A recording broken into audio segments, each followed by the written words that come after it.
que ele tem para juntar essas forças para combater de fato o crime organizado, que está ganhando a guerra. Muito bem observado, eles estão ganhando a guerra, eles estão ganhando por WO, porque o outro lado não responde. E essa é a reclamação de todas as forças policiais. Nós dispomos de meios de ação para derrotar o crime organizado no campo de batalha, por exemplo, mas o Estado não consegue passar as leis penais e leis de processo penal, as leis de execuções penais também, de modo ao combate ser eficiente. Às vezes o policial relata, prendi um rapaz, ou prendi às vezes um menor de idade, um assaltante celular, e ele está na rua novamente, logo em seguida. Houve aquela operação no Rio de Janeiro que foi tão comentada, e logo em seguida o Comando Vermelho permaneceu com o controle sobre o morro. A questão é, a gente tem que dividir. Há dois tipos de ocupação territorial e institucional feitas pelas facções. A ocupação horizontal, que é sobre território, que é o estilo do Comando Vermelho, e a vertical, que é institucional, feita pelo PCC. Uma demanda forças policiais, inclusive participação das Forças Armadas quando necessário, de maneira auxiliar. Outra demanda inteligência, COAF, Polícia Federal, instituições da República, de modo a desmantelar suas operações. E nós temos que saber usar isso de maneira inteligente. E fora isso, nós temos que fazer, é o que eu estou defendendo já há pelo menos 1 ano e meio, quase 2 anos, trazer para o Brasil a ideia do direito penal do inimigo, que é qualificar de maneira especial pessoas que fazem parte dessas organizações criminosas que não reconhecem a autoridade do Estado como inimigos do Estado brasileiro, e a lei para elas funcionar de maneira diferente. Isso é um instituto que vai permitir que as forças policiais e as forças de justiça nossa tratem esses inimigos do Estado, que são as facções criminosas, como eles precisam ser tratados. Porque hoje eles se utilizam de direitos e prerrogativas de modo a basicamente se manterem alheios à mão pesada que o Estado tem que ter para enfrentar eles e manter milhões de brasileiros num regime paralelo, num Estado paralelo, que retira destes brasileiros seus direitos humanos. Renan, isso que você está falando, quanto se aproxima, por exemplo, do modelo de segurança pública de El Salvador, que é tão comentado hoje em dia? A gente teve em El Salvador, no ano de 2024, a gente viu de perto como é que é o modelo de funcionamento deles, e ele aplicou algo similar, que o entendimento de que as facções, os grupos criminosos, que a gente pode qualificar como terrorista, e é uma questão de nomenclatura, eles estão atentando contra o Estado de Direito, e, portanto, o Estado de Direito ele tem que ser instrumentalizado com todas as ferramentas para retirar determinadas prerrogativas desses caras, dessas lideranças do crime organizado, e colocá-los rapidamente na cadeia. Ele estabeleceu um regime especial, eles chamam lá de regime de exceção, e com base nisso ele desmantelou todo o crime organizado em El Salvador e tornou El Salvador o país mais seguro das Américas. O instituto que ele utilizou dá para ser utilizado aqui, e nós podemos utilizar outras estratégias também de combate, dado que a situação brasileira é diferente. O Brasil tem modelos diferentes de ocupação. Um exemplo, o PCC, para falar nominalmente, não estava presente em El Salvador, não havia uma versão do PCC lá. O combate ao PCC vai estar diferente do que eles fizeram em El Salvador. Nisso, a estrutura do Estado tem que ser utilizada de maneira diferente também. Cada caso, cada facção, uma solução. Aldo, como o senhor vê esse modelo de El Salvador, na pergunta da Thaís, e também que propostas que o senhor colocaria na área da segurança? O senhor, por exemplo, defende apertos no Código Penal, penas mais duras, redução de maioridade penal. O que o senhor colocaria nessa área da segurança pública?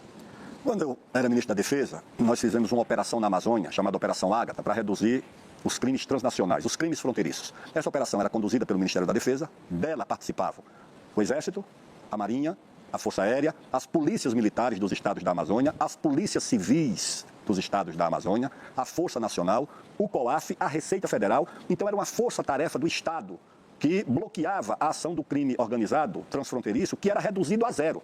Agora, quando a operação cessava, a atuação dos grupos criminosos voltava. Portanto, isso demonstra que você tem como enfrentar, que o Estado Nacional, que as forças policiais, as forças armadas, dando a logística e a retaguarda, tem como enfrentar a criminalidade, que hoje na Amazônia, basicamente, comanda os rios da Amazônia, comanda as áreas de fronteira. O que é que eu defendo?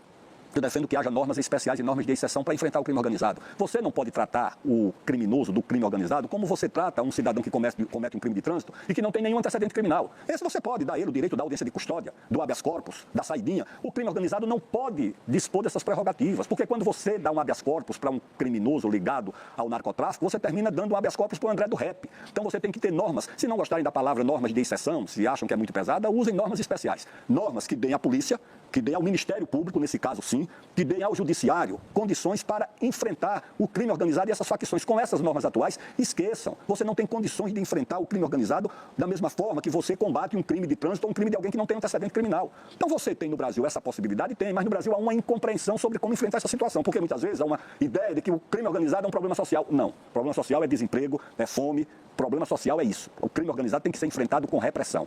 A violência, o que é o monopólio do Estado, tem que se valer para enfrentar o crime. Quem é que vai enfrentar o crime organizado? É o cidadão que vai sozinho? Não, é a polícia. Ela tem um monopólio da violência e tem que ser usado para enfrentar a criminalidade. De outra forma, nós não vamos debelar o controle de área, como já acontece hoje, o controle de rios e de fronteira, como acontece na Amazônia. Delegados, chefes policiais lá da Amazônia, meus amigos, me mandam relato. Eles já assumem função de Estado. Eles investigam a outra facção, eles prendem, julgam, executam a sentença, filmam e ainda mandam para a autoridade policial. E aqui em São Paulo, todo mundo sabe que tem áreas onde a polícia militar não consegue entrar.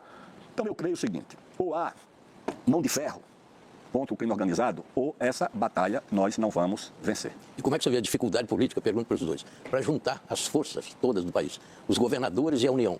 É evidente que alguém tem que coordenar isso, tem que ser a União, né? O governo federal deve coordenar o grande combate ao crime organizado no Brasil, com o apoio dos estados. Eu estou falando da estrutura que o país tem. Sem essa estrutura, na sua plenitude, vai ser difícil ganhar essa guerra. Eu queria perguntar como é que você vê as questões políticas impedindo a união das forças contra o crime organizado. Olha, eu fui o responsável pela segurança pública durante a Copa do Mundo. Isso. Nós íamos receber 32 seleções, eu acho, ou 31, chefes de Estado, a América veio aqui 2 vezes, o ex-presidente dos Estados Unidos veio, o Putin veio, o rei da Bélgica veio, esse povo todo tinha que dar segurança. E aí nós trabalhávamos com as Forças Armadas, trabalhávamos com as polícias militares e as polícias civis, e foi um sucesso absoluto. Isso foi no governo... No governo da presidente Dilma em 2014. Nós tivemos a cooperação entre essas instituições, nós tínhamos comando e controle comuns. Exército, Marinha, Aeronáutica, Polícia Militar de São Paulo, Polícia Civil, Força Nacional, Polícia Federal, todo mundo trabalhando em cooperação. E nós conseguimos dar conta. Agora, segurança é um tipo de serviço que é intensivo em recursos humanos e em equipamentos. Você tem que ter equipamentos modernos. Inteligência. O equipamento é principalmente para inteligência. Se você não dispõe disso, você vai exigir que um policial militar com um colete vencido, que não tem um radar, que não tem o equipamento de vigilância. Não, e o Brasil, infelizmente, eu vi hoje no jornal a notícia de que o orçamento de segurança pública do governo federal foi menor do que o orçamento de propaganda, de publicidade. Não sei se corresponde, mas foi a notícia que eu li. Então, de fato, é uma atividade negligenciada pelo Estado, negligenciado por boa parte dos governos, e no Brasil se tornou essa calamidade que nós temos. Então, se você tiver meios, recursos, as nossas Forças Armadas são muito bem qualificadas. As nossas polícias militares também são preparadas. Como recursos humanos, são bem preparadas. Agora, o recurso humano precisa do equipamento, precisa de uma viatura. Para fiscalizar o Rio da Amazônia, precisa de uma lancha. Agora, você não tem, você sai com uma canoinha, uma voadeira, com um tenente, 2 sargentos, para levar a vacina e o remédio para o Ribeirinho. E eles se deparam com uma lancha, com uma metralhadora .50 na proa, descendo o rio. O que é que acontece? O barco do Exército se refugia no Igarapé, porque não tem condições de enfrentamento. Se tiver, aí a conversa é outra. Renan, até te ouvir também sobre a questão de, um pouco do que o Mitri falou, dessa integração também entre as forças, eu acho e às vezes falta de vontade até política entre esses entes. Né? Mas esse é o problema principal. A real é que as forças de segurança nos estados, elas sabem o que fazer. Eu estive no Ceará, e nós temos cidades inteiras tomadas pelo crime organizado. Não há, eu repito aqui, já até fui processado 2 vezes pelo governador do Ceará. Não há vontade política em resolver isso. Não há vontade nenhuma. E eu suspeito, e posso tomar um terceiro processo, que o governo do Ceará é especialmente leniente com o avanço do Comando Vermelho. Há governadores que não têm vontade política em resolver isso. Na Bahia está acontecendo a mesma coisa com o Jerônimo. As forças policiais lá, elas reclamam, olha, eu quero fazer, nós sabemos onde há área tomada pelo crime organizado, nós dispomos de forças, não é difícil trocar o tiro, resolver, não é difícil recuperar aquela área, mas nós não podemos fazer nada. Não há o comando, não há vontade. Uma das coisas mais absurdas que eu vi no Ceará foi, durante a tomada de uma cidade, Santa Quitéria, estavam discutindo o programa Pena Justa, que ia soltar mais bandidos, porque as cadeias não estavam supostamente em condições desejáveis para aqueles bandidos. Então, o que o presidente da República tem que fazer é, se eu eleito um presidente de maneira bem clara, o tema que me elegeu foi a destruição do crime organizado. Eu estou há 2 anos falando isso. Vai ser uma eleição plebiscitária. O cara que resolveu eleger Renan Santos, ele resolveu me eleger também, e muito por conta disso. Então, chegando lá, os estados que não decidirem cooperar, nós estamos falando da tomada de espaços do território brasileiro, nós vamos fazer um estado de defesa específico nesses estados e municípios. A cooperação precisa acontecer. E eu já aviso alguns estados. Ceará precisa. Quer outro estado? Bahia precisa. As pessoas falam muito do Rio de Janeiro, mas o estado do Ceará tem uma situação muito pior do que a carioca. O Rio de Janeiro é um exemplo bizarro em muitos termos, mas às vezes ele fica anedótico. A situação, o número de mortes para cada 100 mil habitantes no Ceará... Os índices são piores. Muito piores. Talvez o número de áreas de domínio seja esse número maior. O Rio de Janeiro é mais balcanizado, é uma facção aqui, outra tirando ali do prédio um no outro, mas o caso no Ceará, você está falando de tomadas monopolistas por conta do Comando Vermelho e facções auxiliares. Se o governo está parado, ora, o governo tem que ser ou substituído, aí as pessoas vão votar em outro governo, ou quando nós chegamos ao poder, se eles decidirem não cooperar, vamos fazer um estado de defesa específico, por um tempo específico, para que nós retomemos esses territórios. E só nas áreas específicas. Tem aquelas pessoas que falam, mas e a democracia? Não existe democracia em Santa Quitéria, no Ceará. Eu vou fazer um estado de defesa e vou utilizar as forças policiais e, se necessário, as forças de segurança nacionais, as forças armadas, para fazer essas operações. Ponto. Vamos recuperar esses territórios e aí entregar direitos humanos para as pessoas que precisam. Da maneira como está, eu volto a colocar, existem governadores que estão cooperando direto ou indiretamente com o avanço do crime. E isso precisa acabar. Deixa eu só pegar o gancho. Paulo fala, em Santa Quitéria, que ele está aqui citando, que é o caso do Ceará, existe uma mina de urânio e fosfato há 30 anos esperando licenciamento. É urânio e fosfato, o país importa fosfato. Tem fosfato lá em Santa Quitéria esperando licenciamento. IBAMA, não sei se FUNAI está metida, Ministério Público, estão interditando Santa Quitéria. Isso aí poderia gerar riqueza para a cidade, para o Estado e para o Brasil. Está lá parado. Exato. É mais fácil o comando fazer uma bomba suja com urânio do que a gente produzir fertilizante para nossa agricultura. Essa é a piada nacional que a gente está vivendo. Aliás, é uma piada nacional. O Jornal da Band essa semana vai fazer reportagens com o Valtano de Oliveira mostrando essa questão dos fertilizantes, enquanto que o Brasil, que é o celeiro aí para o mundo, não consegue, é dependente de 90% de importação de fertilizantes e anda a passo de tartaruga, dependente, como na situação agora de guerra, do fertilizante de fora. Deixa eu só pegar o gancho sobre o que dizia agora há pouco em questão de segurança pública, o Aldo Rebelo, de falta de investimentos. Aldo, o senhor foi ministro da Defesa, queria ouvir depois também o Renan. O senhor viveu de perto a situação das Forças Armadas. Hoje as Forças Armadas reclamam muito de falta de recursos. O mundo há 20 anos, quando você tinha uma ordem global com ONU e etc., se imaginava que, olha, tudo bem, vai ser difícil alguém entrar aqui, invadir, Terras Raras estão em discussão, o Brasil é a segunda maior reserva do mundo, temos a Amazônia Azul, então essa discussão não estava tão latente. Diante de um presidente, agora Donald Trump, que entrou para prender Maduro, que agora está fazendo o que está fazendo naquela região do Oriente Médio e tudo mais, a gente se depara, por exemplo, com a informação de que o Brasil não tem defesa aérea.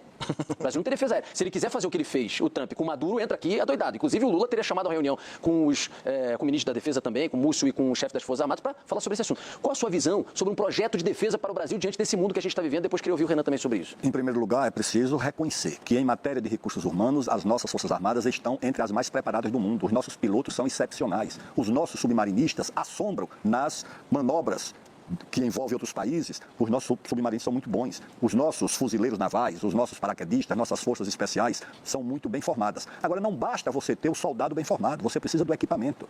Como é que você vai colocar um piloto formado, com muito rigor no Brasil, para pilotar o quê? O submarinista precisa do submarino. Os gripes estão chegando, né? Aqueles caças, mas é pouco ainda uma escala muito pequena do que nós precisamos. Rodolfo, nós temos 17 mil quilômetros de fronteira. Só com a Bolívia, a nossa fronteira é maior do que a fronteira dos Estados Unidos Mas, com o ministro, México. o senhor vê espaço no orçamento e até do ponto de vista político para se criar o clima para um grande investimento na área militar? Sim, senhora. Sim, senhora. Quando eu era ministro da Defesa e ministro da Ciência e Tecnologia um pouco antes, contratei uma grande economista inglesa ou americana, doutora Mariana Mazzucato, para estudar o investimento, a inovação na área de defesa. E todo investimento na área de defesa, em inovação, em indústria de defesa, ele é dual, ele tem também aplicação civil, como os Estados Unidos fazem lá. Mais da metade do orçamento de ciência, tecnologia e inovação dos Estados Unidos é para a área de defesa. E do investimento na área de defesa sai a internet e sai todos esses produtos, esses aplicativos que estão por aí. Então o Brasil tem condições. Tem que tomar providências imediatas. Quando eu era ministro da Defesa, arrumei um terreno lá no Maranhão para a instalação da 2ª esquadra. O Brasil tem uma esquadra localizada aqui no Rio de Janeiro. O Brasil tem uma base de submarinos no Rio de Janeiro. Está muito longe da Amazônia. A Marinha acha que nós podemos criar uma linha de bloqueio entre Natal e Dakar,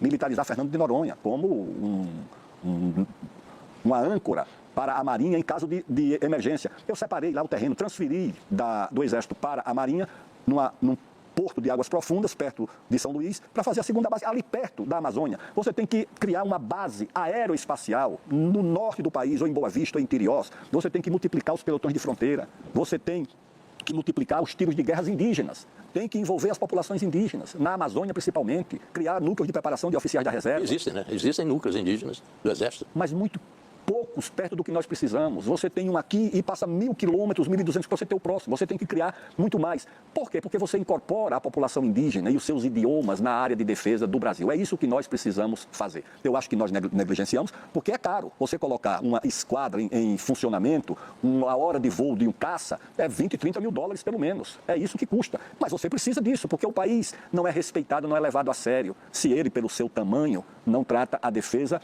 de forma compatível com as suas responsabilidades, que é diferente do Uruguai, é diferente da Guiana. O Brasil é um continente, tem 4 milhões de quilômetros quadrados de áreas jurisdicionais no mar. Deixa eu ouvir o Renan. Renan, por favor. De maneira clara, eu me sinto, dadas as devidas proporções, como o Churchill presta Segunda Guerra avisando, olha, vai dar ruim, aquele cara do bigodinho está avançando aqui, avançando os Sudetos, vai dar ruim. O mundo está indo para um clima de guerra fria e que está cada vez mais quente. E as principais nações dispõem de tecnologias que a gente nem tem ideia na área militar. Não pouca gente acompanhou e pouca gente cobriu no Brasil o que foi o manifesto da Palantir, que é a principal empresa de tecnologia militar hoje dos Estados Unidos. São técnicas de guerra, técnicas de cybermilitares, drones, estratégias das mais diversas, que o Brasil nem sequer possui ferramentas para iniciar esse enfrentamento. Alguns dizem que até teriam usado isso na invasão lá para pegar o Maduro. Sim. Os relatos dos militares venezuelanos são assustadores. Eu nunca vi o tipo de técnica que foi utilizada aqui. Nós não temos hoje condições de defender o nosso próprio território num conflito. Só que o nosso território é cobiçado. Como você colocou na sua pergunta inicial, nós dispomos das terras raras, de recursos naturais, água, território, solo fértil, e nós somos um terreno em disputa. A China estava tentando fazer sua ocupação geopolítica aqui na América Latina, e os Estados Unidos nos veem como reserva estratégica. Então nós estaremos no meio desse conflito. E é um conflito que vai chegar para as Américas, e nós temos, por necessidade, se quisermos manter o nosso território de dimensões imperiais, continentais, temos como necessidade nacionalista manter o nosso país íntegro, se defendendo usando o que há de melhor em técnica. E nós temos uma oportunidade que, assim, foi nos dada por Deus, que foram as terras raras. Boa parte dos equipamentos militares de última geração, a indústria de semicondutores, os drones, esses equipamentos necessitam das terras raras. E nós estamos discutindo agora para quem a gente vai vender a terra rara.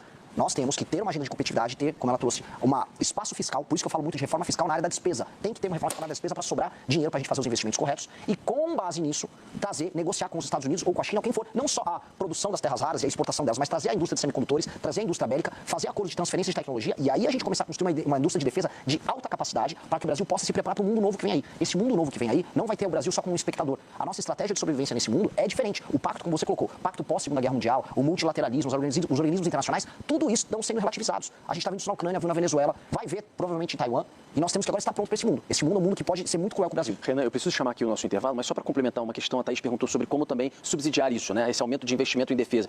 O senhor acha que às vezes, por exemplo, a exploração que ainda não aconteceu, regulamentar e explorar mais terras raras, você pode pegar uma parte desse dinheiro e direcionar para investimento em defesa? De onde você acha que pode vir esse recurso que realmente não é pouco para o investimento nessa área? Eu vou mais longe do que isso. Não é apenas para pegar um pedaço dos royalties e direcionar para a área de defesa. Eu estou falando de montar uma cadeia de indústria bélica no Brasil com transferência de tecnologia.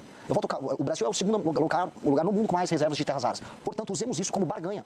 Tal qual o Vargas soube utilizar durante a Segunda Guerra Mundial a barganha do peso do Brasil para a instalação de indústria siderúrgica aqui. A CSN lá em Volta Redonda. Exato, precisamos utilizar isso como barganha para nos posicionarmos. E é urgente. O problema é que no debate público no Brasil, os dois principais candidatos não falam disso. Um só fala em soltar o pai e outro fala em pé de meia. Enquanto isso, daqui 30 anos talvez não tenha país para soltar ninguém nem para botar pé de meia. Queria